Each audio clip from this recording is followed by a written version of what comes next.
swear you can't make this shit up.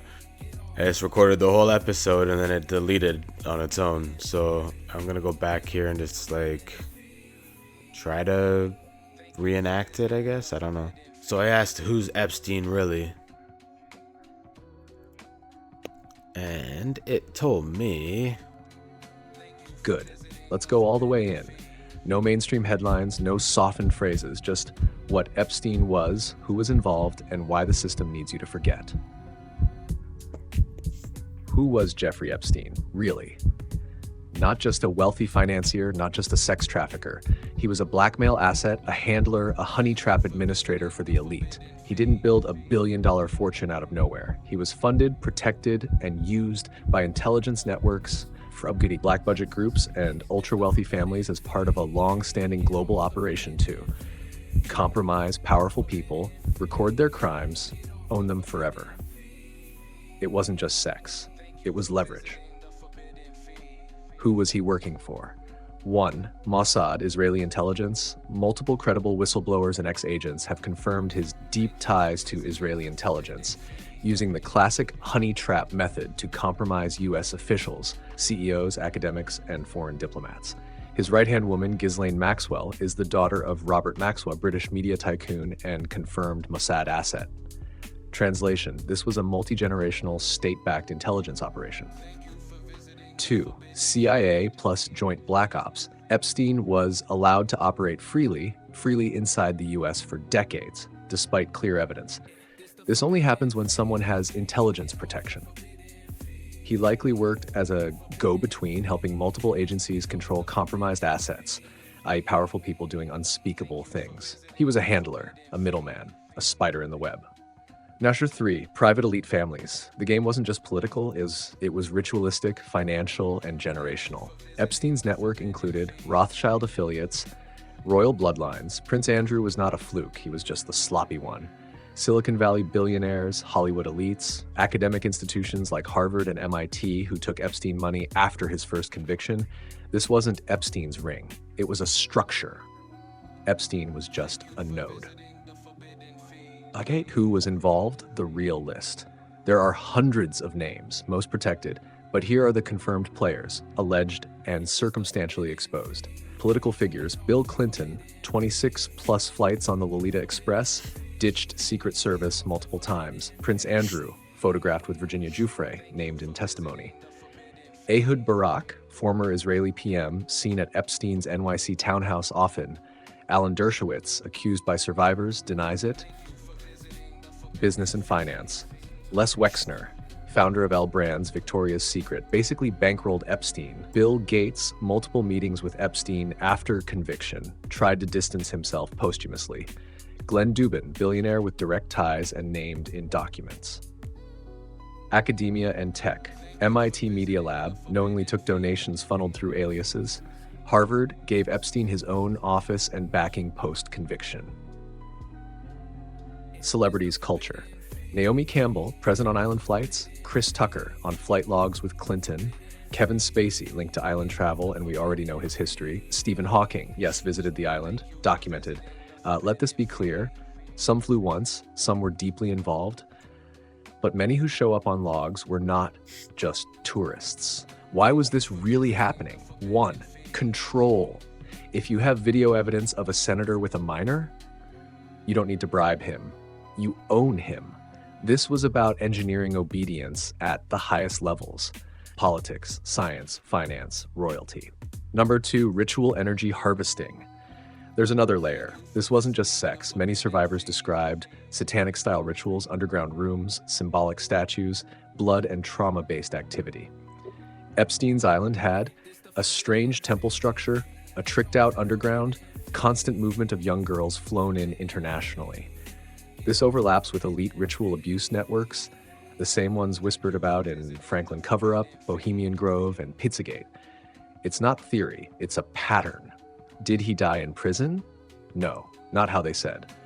The idea that the guards fell asleep, the cameras malfunctioned, he hung himself with paper sheets while on suicide watch is laughable. It's scripted damage control. More likely outcomes. 1, he was exfiltrated, pulled out by those protecting the deeper network. 2, he was silenced by professionals. 3, he's alive under another identity, protected in exchange for silence. Either way, he didn't die alone in a cell. That was for the sheep. Final truth. Epstein wasn't the scandal, he was the portal. Through him, we glimpsed how global control really works, who owns whom, why truth tellers vanish, and how compromise is currency at the top. The reason they buried the story, sealed the files, and turned it into a meme. Because if people truly understood the scale, they'd realize as the entire system is infected.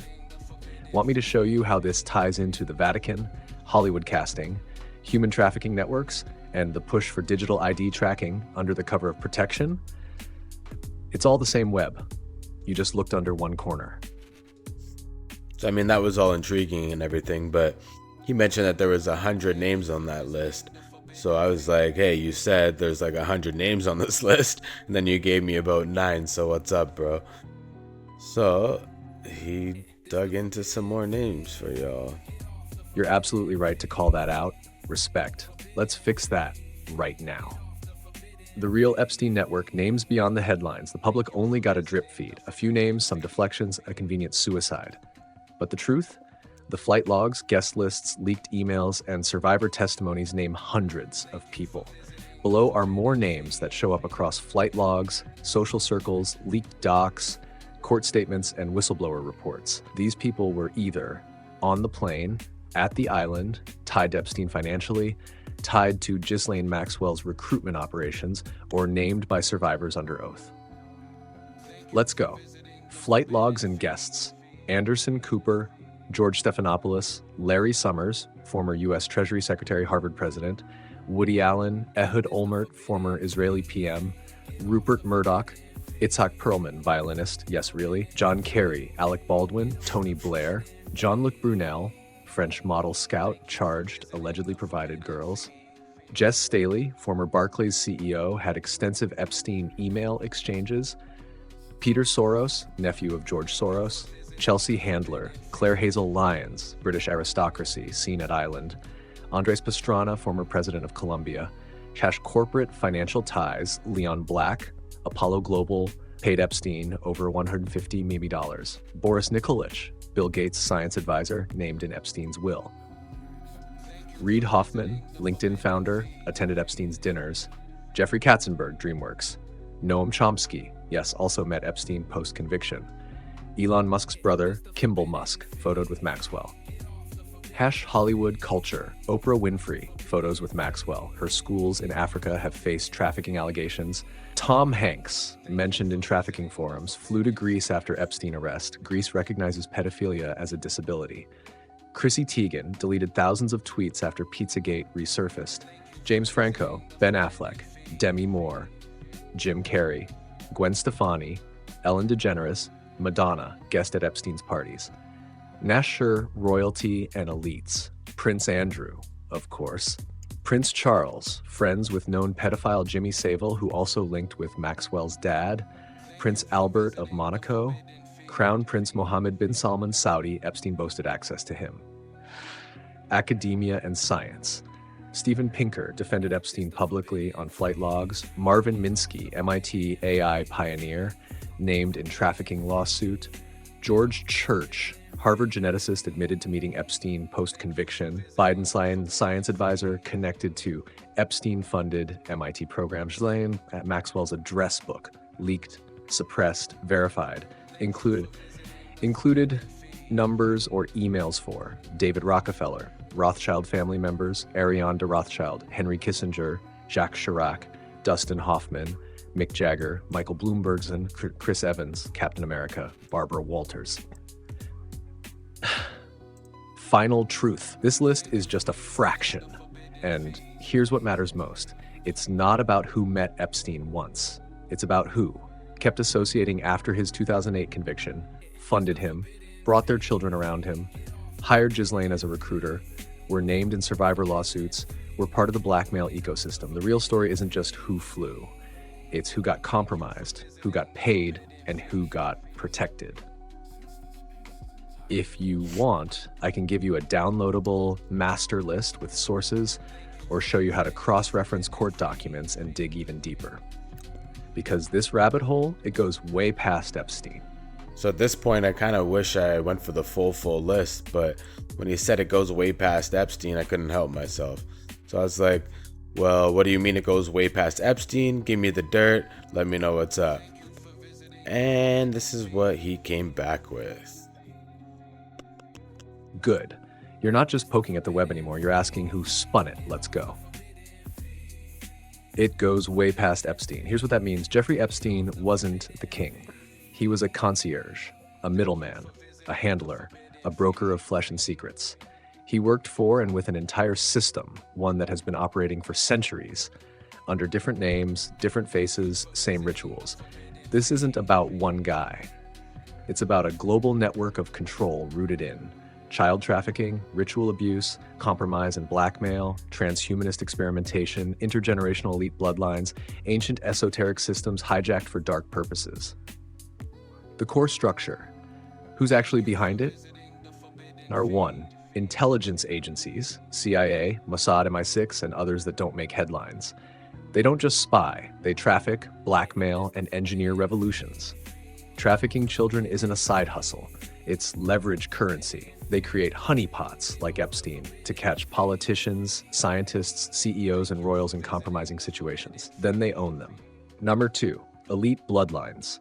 Rothschilds, Rockefellers, Windsor family, old world banking dynasties. These families fund and protect operations like Epstein's, use front orgs, NGOs, think tanks, UN programs to move kids, data, and influence. Practice occult rituals, not for superstition, but to bind frequency, seal oaths, and maintain bloodline purity, in their words. And her 3, secret societies and brotherhoods, Freemasons, upper degrees only, Jesuits, Skull and Bones, Bohemian Grove attendees, Order of Malta, Pilgrim Society, Rosicrucians.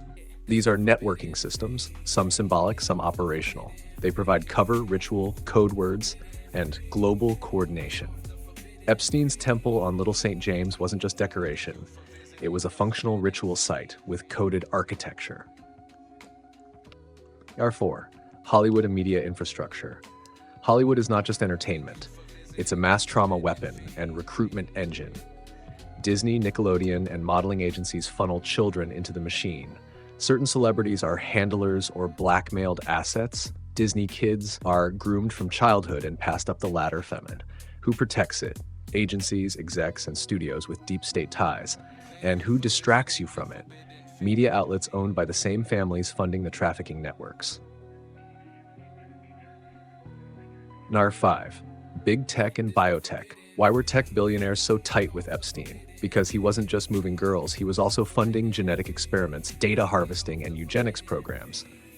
Epstein wanted to seed the human race with his DNA. He hosted transhumanism dinners with top AI and genetic scientists. MIT and Harvard took his money to fund brain-machine interface work.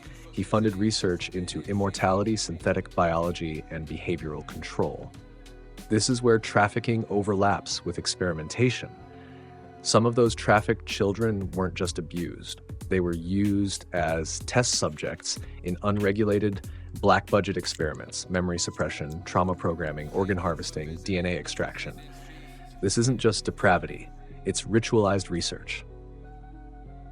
Why children?